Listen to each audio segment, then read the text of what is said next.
ఈసారి ఎలాగైనా ఢిల్లీ సీఎం పీఠం దక్కించుకోవాలని ఉవ్విళ్లూరుతున్న బీజేపీ కీలక సమావేశం నిర్వహించింది. ప్రధాని నరేంద్ర మోడీ సహా బీజేపీ కేంద్ర ఎన్నికల కమిటీ నేతలంతా హాజరైన ఈ సమావేశంలో గెలుపు వ్యూహాలు, సెకండ్ లిస్టుపై చర్చించారు. ఇవాళ రేపు రెండో జాబితా విడుదల చేసే అవకాశం ఉంది.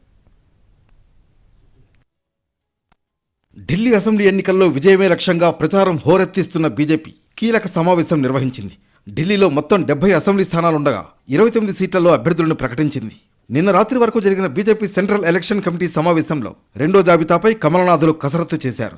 ప్రధాని మోడీ, హోంమంత్రి అమిత్ షా, బీజేపీ జాతీయ అధ్యక్షుడు నడ్డా, రాజ్నాథ్ సింగ్ సహా పలువురు నేతలు ఈ సమావేశంలో పాల్గొన్నారు. మాజీ సీఎం, ఆమ్ ఆద్మీ అధినేత కేజ్రీవాల్పై మాజీ ఎంపీ పర్వేష్ వర్మను బీజేపీ బరిలోకి దింపింది.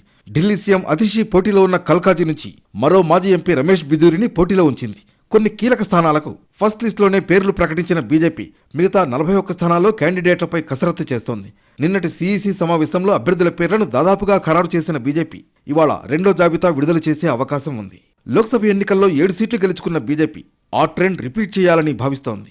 ఫిబ్రవరి 5న ఢిల్లీ అసెంబ్లీకి ఎన్నికలు జరగనుండగా ఫిబ్రవరి 8న కౌంటింగ్ జరుగుతుంది. ఫలితాల్లో సత్తా చాటి ఢిల్లీ సీఎం పీఠం దక్కించుకోవాలని కమలం పార్టీ ప్లాన్ చేస్తోంది. నిన్న రాత్రి జరిగిన సీఈసీ సమావేశంలో కూడా అభ్యర్థుల ఎంపికతో పాటు గెలుపు వ్యూహాలపై నేతలు చర్చించారు. ఆమ్ ఆద్మీ, కాంగ్రెస్ని ఎలా ఎదుర్కోవాలి, ప్రచార అంశాలేంటి అనే అంశాలపైన బీజేపీ సీఈసీ ఫోకస్ చేసింది.